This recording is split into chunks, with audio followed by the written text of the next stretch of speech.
Right, well, my talk is, as noted here, Adaptation to 18th Century Drought and Famine in the Central Highlands of Madagascar. Now, the premise for this is the premise that we have for the partnership and for the Appraising Risk project, which is that we challenge the conventional historical approach that the human being is the main agent of historical change. Rather, we adopt a broadly Broadelian approach, which emphasizes that we must take into account two main environmental factors, geography, climate, which shape the possibilities of material existence for human beings, which leads us to an emphasis on human-environment interaction rather than humans alone as the catalyst of historical change. And this particular talk seeks to address this to the history of 19th century Highland Madagascar. First of all, I will broach the issue of the importance of environmental factors around the end of the 17th and early 18th century for Highland Madagascar. Secondly, the response to environmental crisis within the region. And lastly, wrapping it up, the long-term impact of such a response. So first, to introduce Madagascar, as Archisman did Indonesia. Madagascar lies in the Indian Ocean, something like 350 kilometers east of Africa. It's the world's fourth largest island and comprises three major geographical regions. An east coast, it's a narrow coastal plain, something like 50 kilometers wide, which gives way to a forested escarpment that rises sharply to the central plateau, which is between 800 and 2,800 meters high and runs on a north-south axis almost the entire 1,590 kilometers length of the island. In the west, the plateau descends to a wide savanna, grasslands, with an indented coastline characterized by coral reefs and good harbors. And there are two important subregions, the extreme north and the extreme south, isolated from the other regions in the north by the Saratana Massif and in the south by the Urumbe Desert. So here we have Africa, with Madagascar looks tiny next to Africa, but in fact, as we pointed out, is the fourth largest island in the world. Because of its north-south axis, the latitudes that run across it demarcate various climatic zones of major importance. But we're talking about Emerina, which is the region in central Madagascar, where the current capital of Antananarivo is located. And here we have a rough map of the climatic factors. And you'll see that in the uplands around Antananarivo, which is the area we're talking about, June to August, a fine drizzle, dry from May to June and August to October, and then the rainy season from November to December, March to April. Now, this is of major importance, the precipitation in the highlands. If we look at normal rainfall patterns, they're highly seasonal, as indicated. Here I've marked the ones, these are from early missionary records, which indicate, as you see quite sharply, that there's heavy rainfall normally January, February, March, and then it tapers off to a very dry season between April and September, and then we come back into the rainy season from November onwards. So the rainy season is of critical importance to agriculture.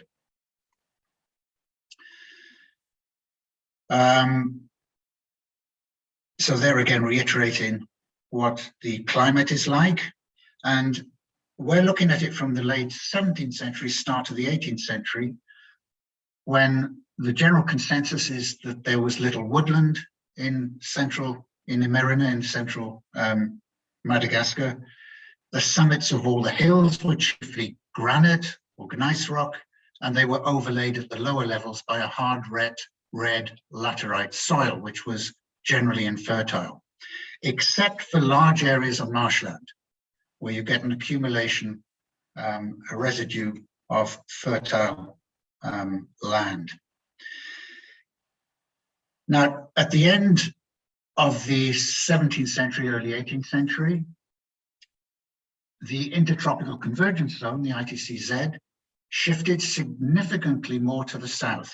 Now, this is the little ice age, which is generally taken to have impacted the northern hemisphere, but we see it also impacting the southern hemisphere because it moves south in the austral summer to below 12 degrees south, which, in other words, it hits Madagascar. So North Madagascar probably received, because of this significant move south in the ITCZ, probably received significantly increased rainfall, which would indicate greater agricultural production and population growth. And the greater rainfall is confirmed for northeast Madagascar by a coral luminescence record, and for northwest Madagascar from records from the stalagmites of Ansui Bay Cave. And there's an indication from the literature, from archival records, that in fact the north of Madagascar was at this time relatively prosperous, that there was greater agricultural production, the shipment of agricultural produce, and it was generally prosperous.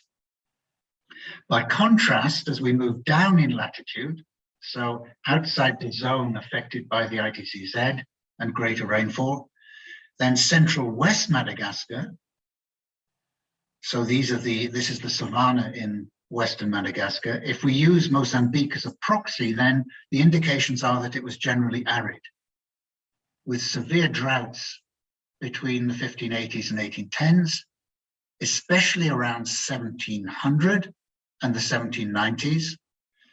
And possibly related is an epidemic in West Madagascar noted for 1701. And globally speaking, there was a universally cold period which started in around 1709, which was probably accompanied by a markedly more arid climate with summer rains interrupted. And in Madagascar, the oral traditions indicate 3 severe famines in the 18th century. One probably around the start of the extreme cold event, so around 1709, another around 1747, and a third one, which was had less of an impact in terms of mortality. The first two, there was high mortality, probably around the mid-18th century. The results of these famines, the immediate results, were malnutrition, probably the outbreak of disease, widespread mortality, migration to escape famine, and flee to those areas which did have stocks of grains, and conflict over available grain stocks. And this probably underlay the protracted civil war in the Central Highlands between roughly the 1750s and the 1790s, and which finally ended about 1803. Now, what was the response to these famines and to this dry period, and of course to the Civil War? Well, some political authorities in the Highlands instituted whanampuna, which is unremunerated forced labor, and Andrea Masinavalona had dikes constructed along the River Cooper for 26 miles. In other words, there was an effort to control available water resources. This was of critical importance at a time of drought. Also, the political authorities initiated, and these were very heavily labor-intensive efforts to drain the swampland and to transform them into fields. And the most spectacular of these was the Precipitation marshland to the west of Antananarivo. In Emerina, riziculture, rice growing was limited to the lowlands until about 1790, when, due to population pressure and probably the introduction of sophisticated hydraulic techniques from Betsileo to the south, the lower concave hillsides were brought under cultivation. Now, this was basically a kind of pull-in on ancestral traditions and Indonesian traditions of building narrow tiered rice fields into the hills. And then again, of critical importance to this was the tapping of water resources.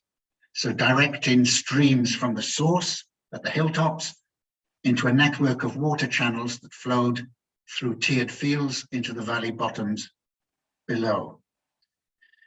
All of this, and it was hugely labor intensive, created an extensive irrigation system that guaranteed sufficient water to create paddy fields, permitted the expanded system of systematic rice cultivation with 2 rice harvests annually.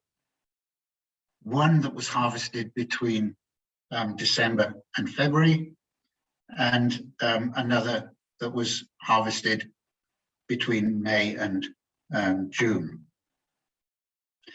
This constituted, in effect, an agricultural revolution.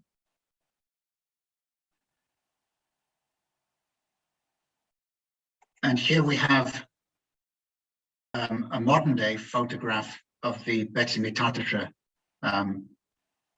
what used to be a vast marshland, which was converted into a gigantic series of paddy fields. And then look into the hillside hydraulic riziculture. It was on a pattern which most of you will be familiar with from Indonesia. Now, this was all highly labor intensive. Every single aspect of this, from the creation of the dikes and the channels to their maintenance, and then to actually cultivating rice, was extremely labor intensive. A visiting trader, Mayer, commented in 1785, the continual attention, toil, and vigilance of the cultivator, his skill in channeling the water necessary to irrigate the soil, his unshakable perseverance, his incredible industry, and the large number of workers permits the cultivation of the greater part of the land. And this labor, although unceasing and however thankless and laborious, ultimately reaps a reward.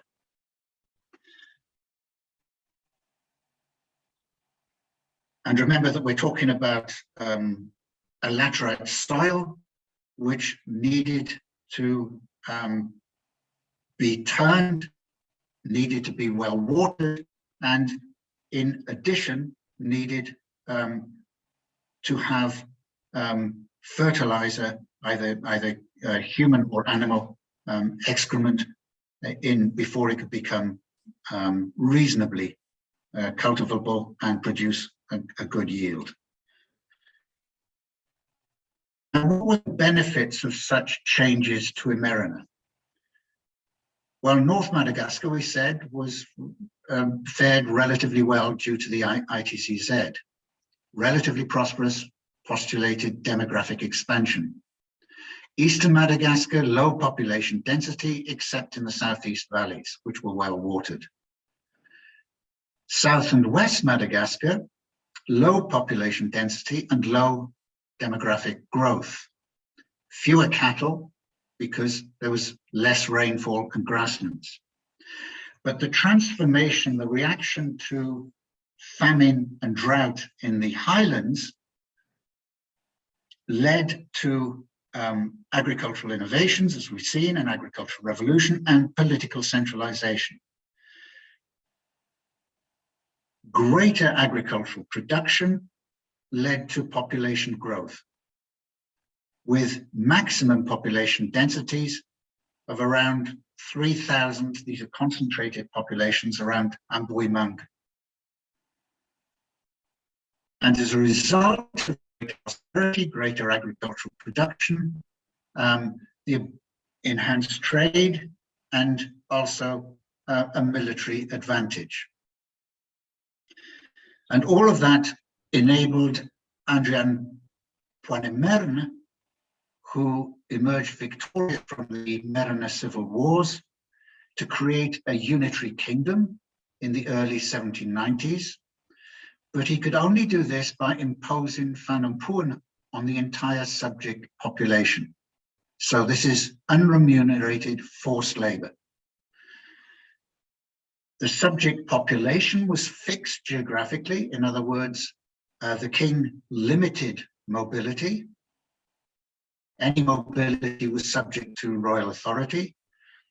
And once he'd fixed that population, the populations were divided into units of 1,000, 100, 10, very Roman-like. And these were Whānau units. These were working units. And they were based on caste. So in Merina, it was basically 3 castes, the Andriana and Hoover were divided into these working units, not the top Andriana, who were the top caste, but the slaves, the Andevo, were exempt. And in all these units, they were subject to a royal appointed head. So there was a head at who led each of these units, receiving royal orders, and they were allocated specific labor functions. For example, felling trees, iron smelting, specific porterage tasks, carpentry, etc. Now, the expanded rice production also enabled the army to be fed, which led to the expansion of Merina domination of the highlands, moving south into Betsileo, north into Ansihanuka, and the capture of slaves from those regions primarily for sale to the masquerade merchants. So increased revenue from slave export. Now, Radama, who followed Andrea Poinemerne, so Radama ruled from 1810 to 28, made an alliance with the British based on Mauritius. They captured Mauritius in 1810. An alliance in 1817 that became formalized in a treaty in 1820, whereby, and remember the British at this time had passed an anti-slave trade treaty in Parliament, law in Parliament, and he agreed to ban slave exports from areas under his domination in return for direct compensation in money and military equipment, which came to him rather than to individual slave owners. The British also agreed to train a new model army for him and sent skilled European artisans with a focus initially, as in Europe at the same time, on textile production. It later changed under Ranavalana to a full-scale industrial revolution. The British also sent European teachers. Most of them were LMS missionaries who taught the 3 R's. So leading to a rapid expansion of literacy, a minimum of 15,000 by 1828 had emerged from the mission schools who were literate, which enhanced, because there's a close relationship between literacy and economic progress, enhanced industrial developments, enhanced communications in the army, and Radama was keen on the creation of a secondary empire in Madagascar, and it enhanced, of course, the bureaucracy and foreign relations. So this enabled Radama, in other words, as part of the British Treaty, and increased also rice production, which enabled the emergence of a specialist craft sector plus a specialist military sector. It enabled him to create an empire within Madagascar, an empire that covered much of the eastern littoral, the region around Fort Dauphin, and then a corridor to Majunga from the northwest coast. The Merina never fully conquered the other regions, which were basically under the pastoral domination of pastoral groups, the Sakalava and the Bara.